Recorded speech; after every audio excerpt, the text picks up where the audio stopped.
first African-American action heroine. Pam Grier became a symbol for black empowerment, a symbol for women's liberation and the sexual revolution, and she did it by annihilating injustice. I better warn you, I got a black belt in karate. And kicking ass. And I got my black belt in bar stool. No easy feat for someone who grew up feeling the sting of racial segregation. Pam was an Army brat, family was mixed race, and when they were in Columbus, Ohio, they weren't allowed to live on the Army base because they weren't white. In LA, she was discovered by Roger Corman, who was the king of the B-movies, and Pam became a star. Films like Coffee and Foxy Brown earned her the title of the queen of what were called blaxploitation movies. It was easy for him because he really didn't believe it was coming. But it ain't gonna be easy for you because you better believe it's coming. In the 80s, Pam had smaller roles in bigger films, but then she was diagnosed with cancer, stage 5. And she beat it, she says, with the help of Chinese medicine. And then she ran into someone who'd recharge her career, Quentin Tarantino. QT took Pam global with Jackie Brown. If I have to tell you to shut up one more time, I'm gonna shut you up. For Pam, Jackie was her sweet comeback moment. And before long, she was breaking ground again on The L Word, a series about openly gay women, something that had barely existed on television before. With a life this full, it's no surprise that she's written a best-selling memoir. It's called Foxy, My Life in 3 Acts. Please welcome Pam Grier.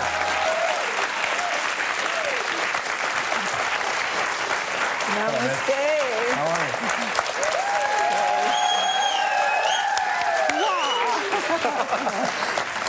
This is natural for you.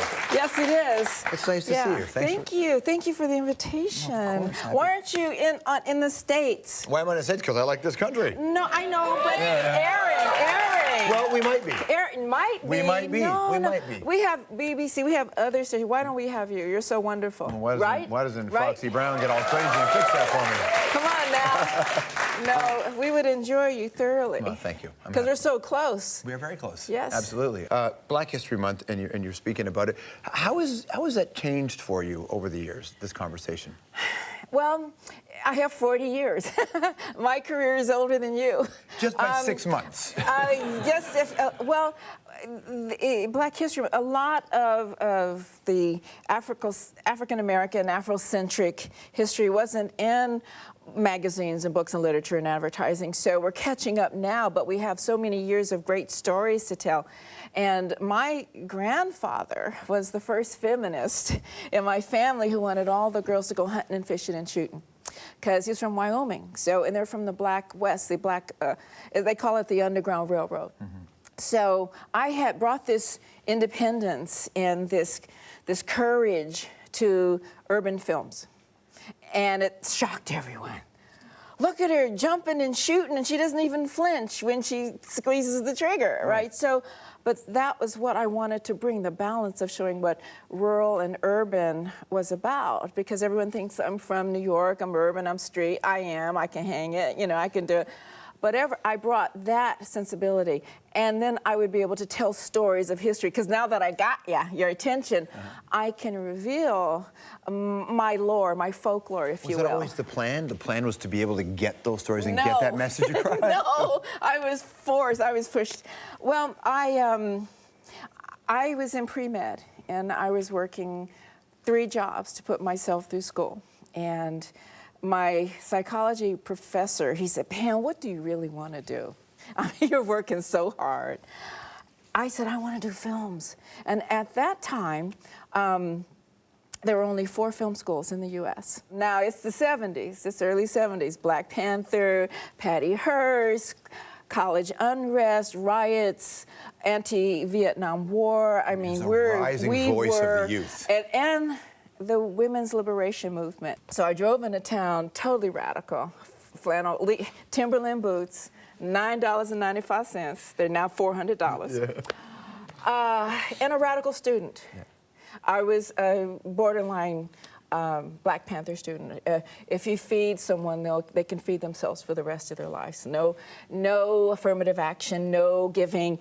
We can do ourselves, just open up the door. Like James Brown. But he said, open up the door and I'll do it myself, So that was what was happening. And I went to UCLA campus and I was just mesmerized by what was going on. So I joined these guerrilla filmmaking crews. And we'd be in a van eating one donut, 10 people. We jump out, shoot a scene with camera and mic, and then jump back in and take off before the police catch us. And I was hooked. I said, that's what I want to tell stories.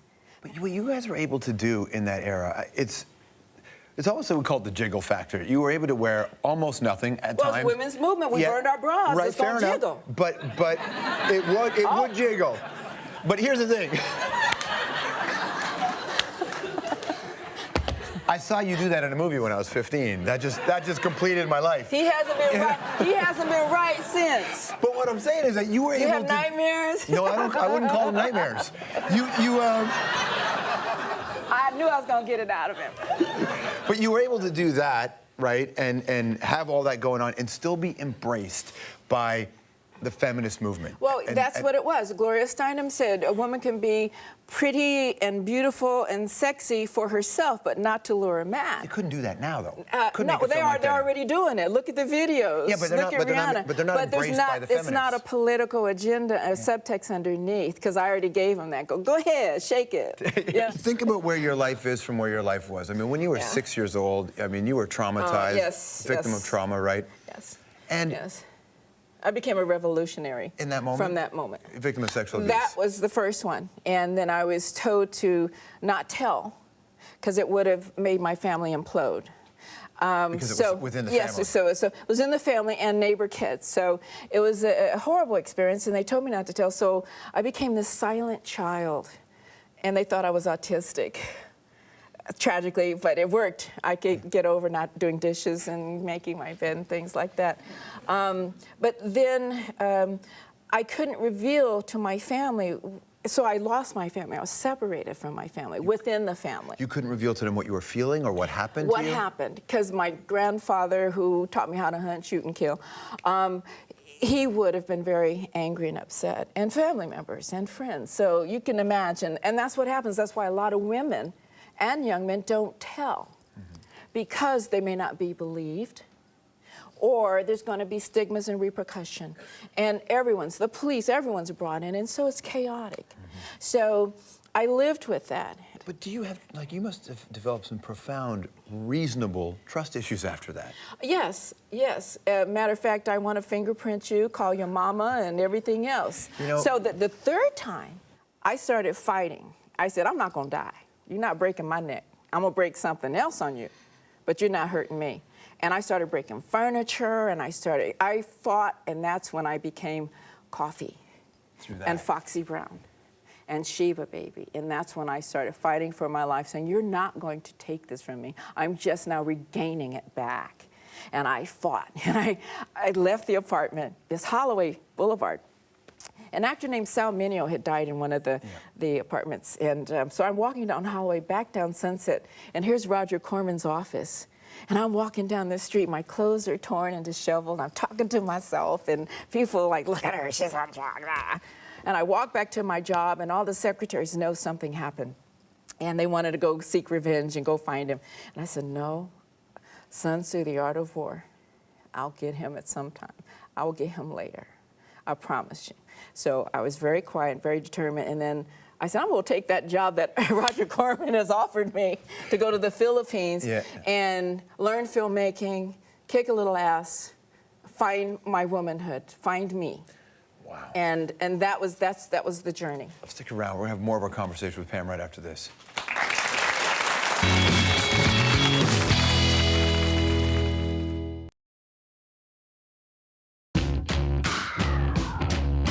Oh, that's her. Mrs. Robertson and her daughter, Wendy. Damn! Nice. Back here with Pam Grier. What a lot of people don't know about you and the Fresh Prince was that was a kind of a comeback moment for you. Because you had been battling, you were sick, you had cancer. And... Right. I was diagnosed with an invasive cancer when I was 39 in 1988, and I was running 7 miles a day, didn't smoke or drink. I do drink my wine now. But at that time, it was this resurgence where not only was I in Fresh Prince, but I was in The Wayans, I was in Sinbad, I was always the older woman with the younger man, Terrence Howard and Sparks. But I didn't know if I was going to return. What do you think about the way blaxploitation films have been talked about? Do you know what they really are? Blaxploitation was, now there were quite a few films before me done by males. Yeah. Fred Williamson, James Brown, Isaac Hayes, Chuck Turner. Canada had a great one, Blackula. Did you do Blackula? No, Gordon Pinsent was in it. Oh, well, yeah. Anyway, there were these films that were done by males, but they weren't called blaxploitation. And then when I did it, a woman stepping in a man's shoes, the conservatives went berserk. Why can't you be more feminine, pregnant in the kitchen, barefoot? I said, well, no, this is a women's movement. So we basically, it was about me stepping in men's shoes, and the conservatives didn't like it. And blaxploitation was a term to say it's for black action. Right. And since it's a woman and she's showing her bias, exploitating women. No, it wasn't. It was saying, no, the opposite. And it grew from that. And from that, we became very successful because now we were heroes and heroines. And that was a good way to break into the first time to see, as opposed to subservient culture of African Americans in subservient positions. Now we're showing leadership. The very first Academy Award that went to an African-American woman, Hattie McDaniel, played And guess where she's from? Colorado. Yes, my high school. She was your high school? Went to East High School, so did Don Cheadle. That's all right. Yes. Well, Hattie was playing a maid and, you know, got that role. The two African-American... Did you hear what she said about it? She said, yes, but I play it well. Yes, she sure did. I'm the best maid you've ever seen. Well, she also was did very... it with dignity. And she spoke to, and part of the criticism for that role, people were like, well, she shouldn't speak to people the way she did in that film. She was empowered. But it's funny that a couple of years, like now, a couple ladies nominated for Oscars who are African-American playing maids. Right. It's different. It's social commentary. They're examining the history. Yes. But has it changed that much, Hollywood? Oh, Hollywood is a business. It makes movies. And if you're lucky enough to tell a story that's of historical nature and entertain and fill up 1,500 theaters, then yes. So that Hollywood's not racist, it's just about money? It's about money. That's it. It's about money. Because there's so many people behind the camera, directors and the Hudlin brothers, people of color in all aspects. It's just not enough money to make back on an all-black film. You know, I want to talk about Richard Pryor for a second. Richard Pryor is a huge influence on so many of us. Yes. He was your man. Yes, he was. You know, and a good one, too. But he thought I was lame. He thought you were lame? Because I didn't do drugs. And he was trying to go cold turkey, and he thought because of my influence, he would be able to do that successfully. Right. I had asthma. I couldn't do weed. I wish I could have. I would be a different person today. I may not be here tonight. But Richard, as a child, was also a victim of sexual abuse. Yes. You know, did you guys find as just, I mean, a way to trust and bond with each other that maybe only the two of you could have understood? Yes. You do that. You become a confidant. He could trust me, and he trusted me when I walked away from him because he was returning back to drugs and not going to meetings. And I had really didn't want to be a crutch for him. I'm not a good crutch. And he was upset that I left him. I'm Richard Pryor. What you mean leaving me? Well, you are Richard Pryor, and I don't want to change you. You have to want to change yourself, but you can't put my career and all the people I'm putting through college and all the mortgages I'm paying to help lift my family and friends. You can't put that in jeopardy. I love you, and when you love someone, you set them free. That Sting song? Yeah. Set them free. You so had to. I did, but he trusted me. She loved me and walked away because she respected herself more. You need to come back to this. I just want to keep talking to you. All right, so Pam's in Toronto to celebrate Black History Month, courtesy of filmmaker Clement Virgo at the Canadian Film Centre. So, so follow all the work they do. Pam Grier, everybody. We'll be right back. As you can probably tell, we have a live studio audience. I'd love it if you would join us. Go to strombo.com/tickets for more.